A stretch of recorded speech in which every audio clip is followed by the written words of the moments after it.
What do you remember about that day from maybe when you were on the school bus on? Okay, so I definitely remember in school that it was a bad weather day because we were supposed to have soccer practice after school, and I was in Sage Park. We were in Sage Park, 8th grade, playing soccer. Soccer practice got canceled or a game. On the bus ride out of school, about up to Pequannock, I do remember being just not dark, but definitely a stormy day, which was the reason that our practice got canceled. So then, just like any other day, we got dropped off at the bus stop right at the cemetery, which is where Meakin Drive comes out to Pequannock Avenue, and we're just walking home, just like we normally would. And there was a group of us, maybe, I don't know, 6 or 8, about 6 or 8 of us, just walking together as a group like we always do. And a couple of things I distinctly remember during that walk home before the tornado hit was 3 things.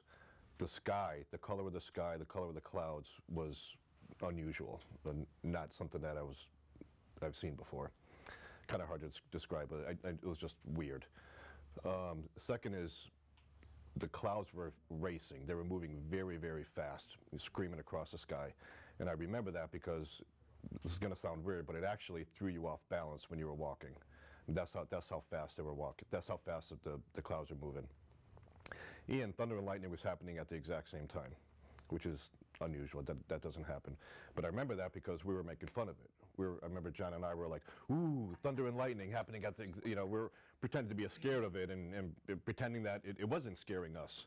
Well, John, let's interrupt you for a second. John, tell me what you were thinking. DJ is exactly the same thing. Like it was drizzling out a little bit. My mother, as we dropped off, my mother did offer to take us for a ride because bad weather's coming in and everything else. And, you don't have, the technology that knows what's going on nowadays. So you think rain. TJ and I were like, nope, we're just going to walk. So I gave him my duffel bag. And like TJ said, you look up and the clouds are going back and forth.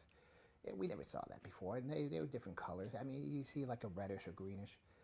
And so, like I said, 13 years old. We think it's cool. And it's like, wow, look at this. Look at the clouds. We never saw something like that before. And we're going around the corner down Pioneer Drive. And as we're descending down towards the brook, then it started raining a little harder. And we're like, oh boy, now it's getting serious. And then it's poured, absolutely poured, and we just ran. We ran as fast as we could. Then it started hailing. Right when we got down to the bottom of the embankment, then it started hailing out and got pitch dark. Absolutely pitch dark, howling. You couldn't hear or see anything. And, the noise and all that. And then you can actually see the limbs coming down towards the street. So I suddenly, right next to the brook, there's railings. So it took me right to the railing, and I just held on. I held on to the railing, and, you feel everything hitting you. And you don't know what's going on. You have no idea what's going on. I don't know where TJ is. I have no idea because it's so dark and you can't see nothing because you're closing your eyes.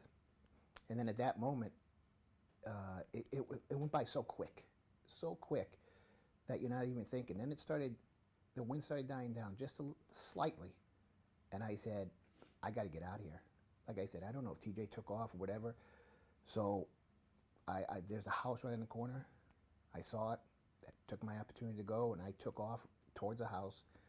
And about halfway there, I got flipped over. And I got back up, ran into the garage, and by the time that I got into their house, they let me inside the house. You look out the back, and it's sunny out. It really was it was like a Wizard of Oz kind of thing. You get the storm, and you walk in, it's sunny out, but you look in the backyard, there's nothing there. There's supposed to be trees and houses. You don't see anything.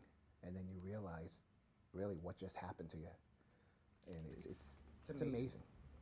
It really is. I mean, you think about 2 weeks, months, years after that, you really don't remember a lot of things.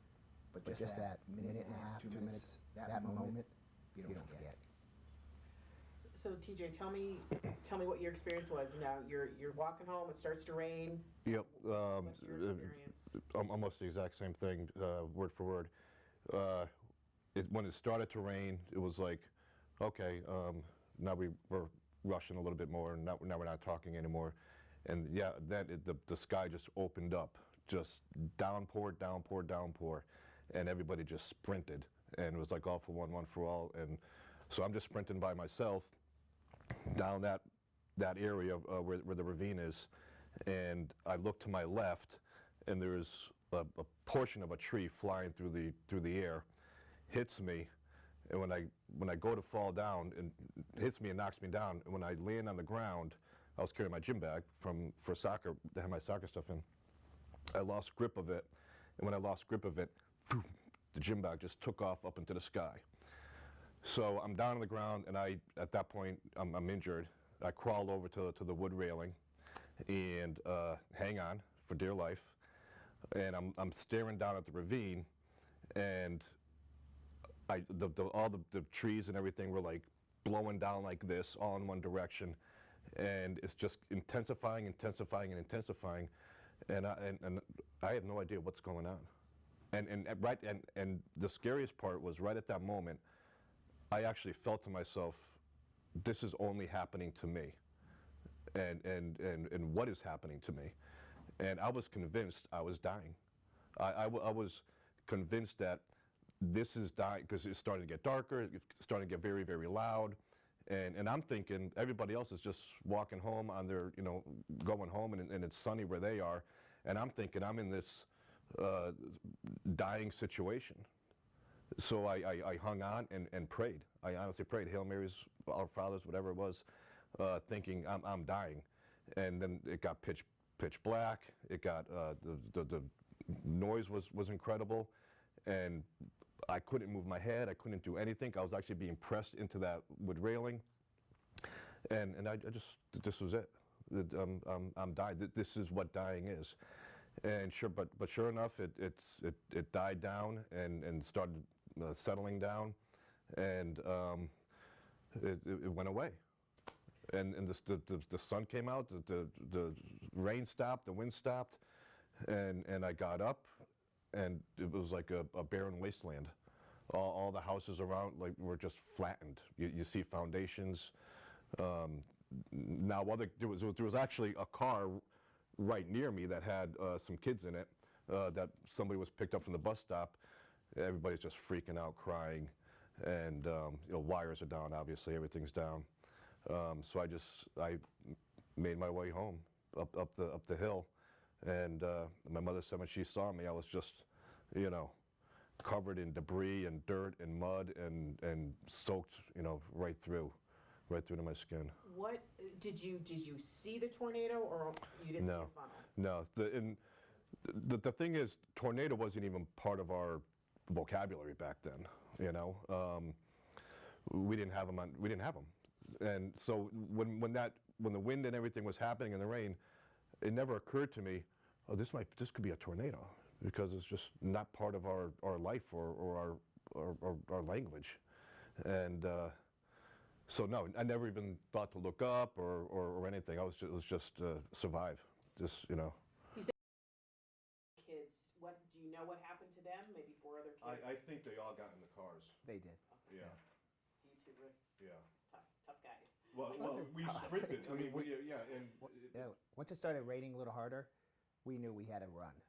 And then you couldn't move no more. Like you said, everything they said, pitch dark, howling noises, pouring, and no place to go. First of all, you can't see, because everything's hitting you. It's dark, and you just hang on. But the other ones got in the car. I think someone got into another person's house. They ran to the house. I think that might have been my sister. So you're in shock at that. So it's over now. You're in shock. You're walking home. You're at somebody else's house. Mm-hmm. So what was happening in that house at the time when when everything calmed down? Do you remember what the vibe was going on in that house that you ran into? They were just trying to, same thing, wondering what just happened. Because again, like Tia said, you never heard about tornadoes in Connecticut or the Northeast. What just happened? And then, like I said, you look out in the back, and the trees are gone, so you can see everything on the other. It was Settler Circle, and like You just could said, actually see foundations. from one end of the neighborhood all the way across to the other end of the neighborhood, because it was just where you couldn't before. So what about your houses? Were your houses affected? No. No. We were up the hill out of the path, which was, we were fortunate. Interesting. Yeah. So tell me the aftermath. So now you're walking home.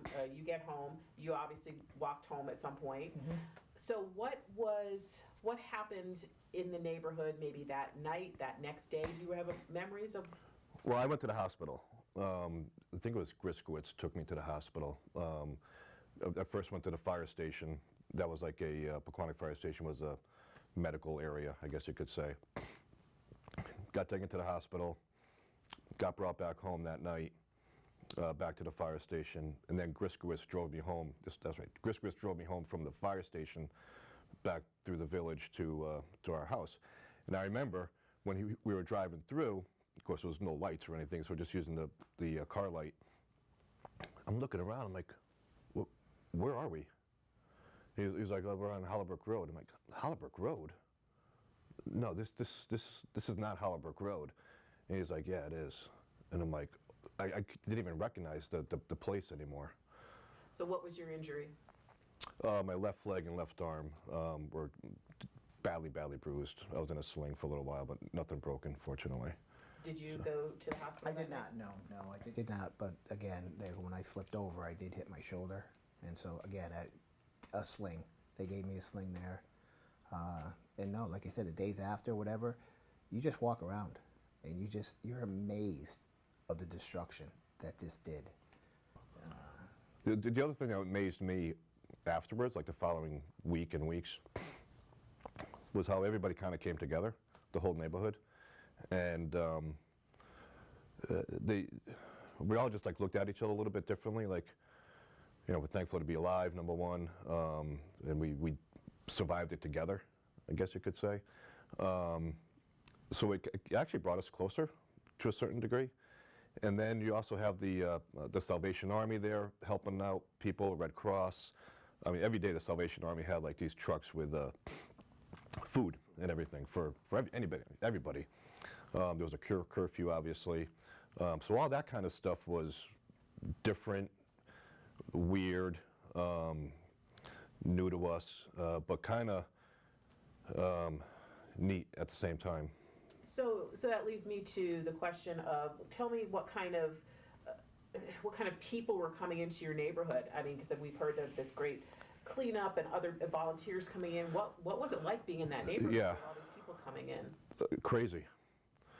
It was crazy. I mean, there was people cleaning up houses with bulldozers and payloaders, tree people coming in, cutting trees up and clearing out the trees, and it was just a massive cleanup job from every helping hand that came through, volunteered and helped out. So you guys we were kids at the time, so Yeah. obviously your perspective is going to be different than adults. But how you had to get used to a new normal at that point. Did you go right back to school? Do you remember like what your days were like in following it?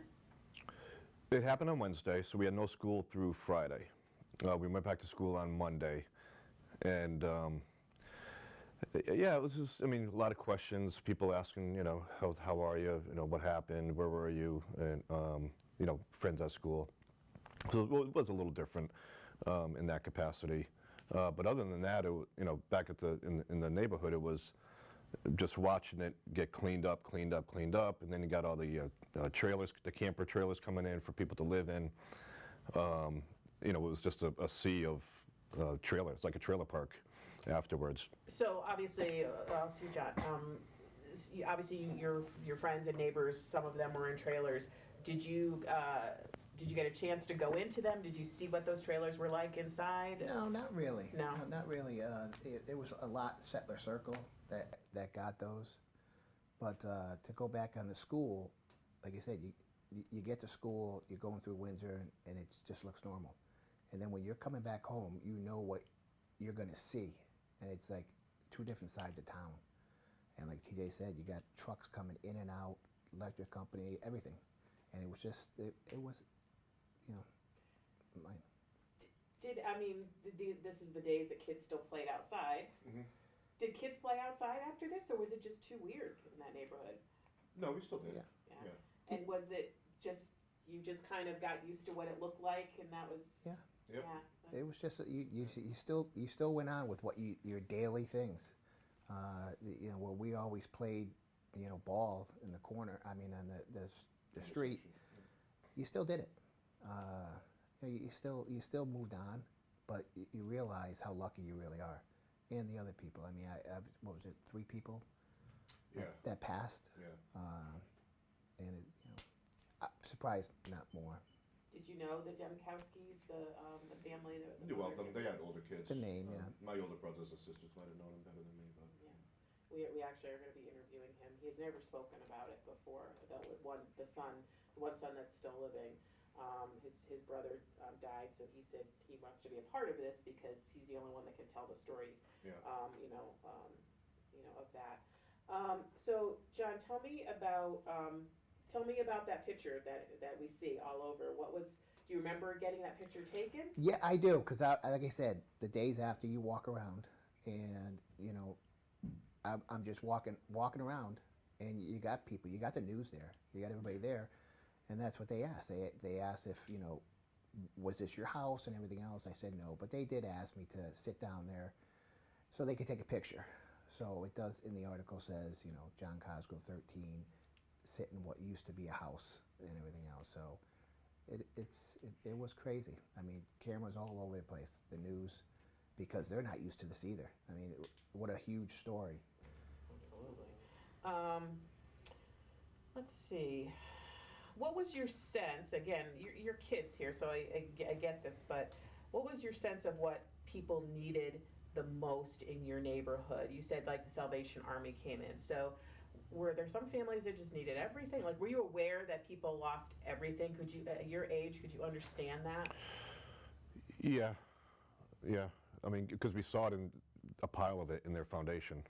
You know, a lot of it just collapsed in foundations, and you know, it was obvious they had nothing left. Were any of your friends, like your good friends, were they affected? Like, did you, like people you hung out with, it's like they lost their house? Yep. And did you guys talk about it with each other, or just as kids you just kind of went on? I don't remember talking about it a lot because there was nothing to ask, because we knew. You know, we knew what happened, we knew what was going on.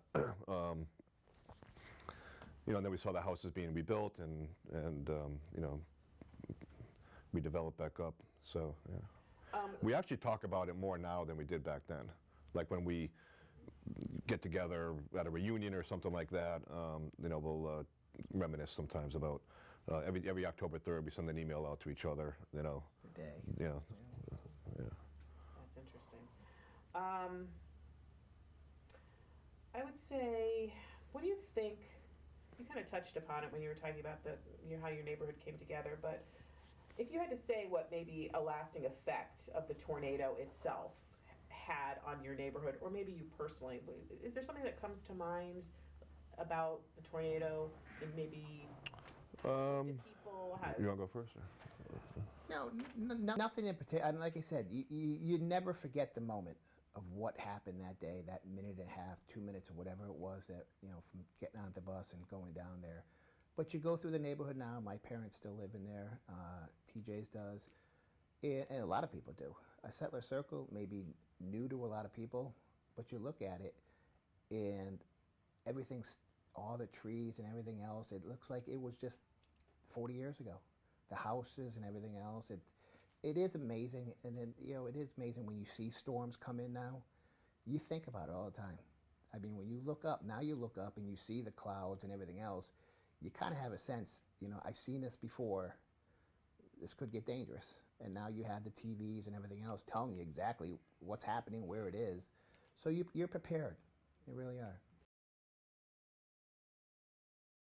Whenever a storm is around, I check the speed of the clouds. I always look at how fast the clouds are moving, and that gives me an indication of, it might give me an indication of how severe the storm is going to be that's coming. But I can always put myself right back at that instant when I was alone, when I felt alone, when I felt, I was dying. I can just put myself right back there and feel the emotions again, and the thoughts and the fear again on any given moment. Another lasting effect that might be because of the tornado is how close we are with a lot of our friends from the village. And I sometimes ask myself, would I be this good of friends with some of these people had it not been the tornado? Had we all not had that one common thread there? So you both. But you don't know. Right. So you both still live in Windsor? I live in I moved back to the village. Yeah, Clinton All right, Village. well, let's go there. Because I find very interesting, because I've lived here my whole life too, but I am getting this vibe from your neighborhood that there's something really special there. So, was there a reason you moved back or stayed in town? How do you feel? Well, I married John's sister, Patty. It's close to a Yeah. No, it's just a lot of family still here. Yeah. And so, you know what, we just felt comfortable here. Kids going through Windsor High School, and it's home. It really- Yeah, I mean, Patty and I, we made a decision. We're not leaving Windsor. We want to stay in Windsor, and ideally, if the opportunity presented itself to move back to where we grew up, we would do it, and it did. So we jumped at it. Yeah. I think that's great. I think it's fascinating. All right, I'm looking through my notes here, and we hit on a lot of things. Is there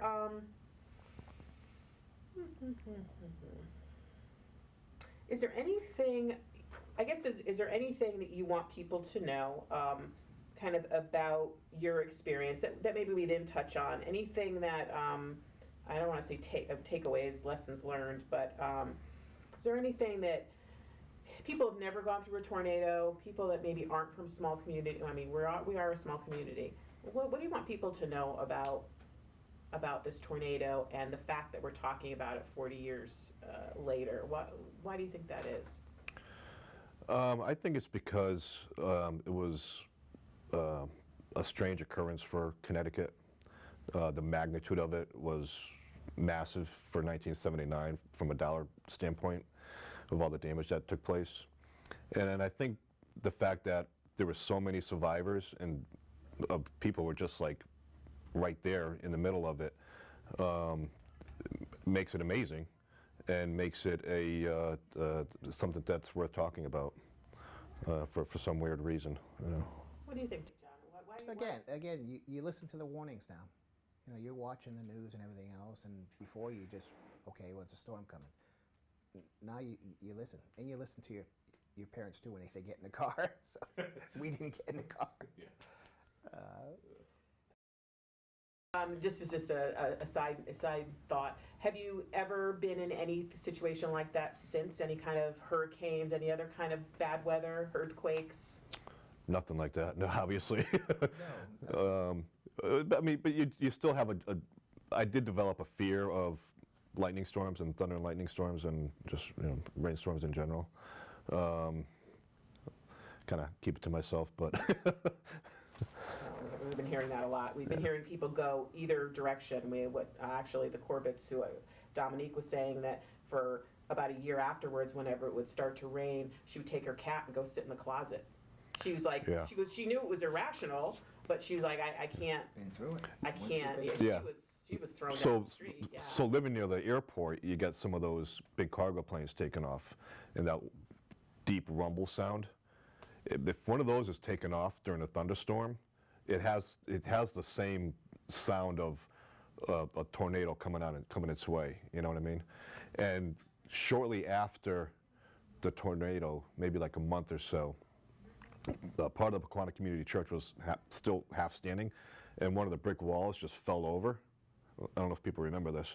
And when that fell over, it made a huge boom and kind of like almost shook a little bit. I actually heard that at my house, and I'm like, what the heck is that? Because it happened during a thunderstorm too. And when during the thunderstorm, and I hear that wall fall down, and I hear the big boom, I'm like, holy crap, is it actually happening again? Wow. Some people don't remember it snowed a week later too. It did.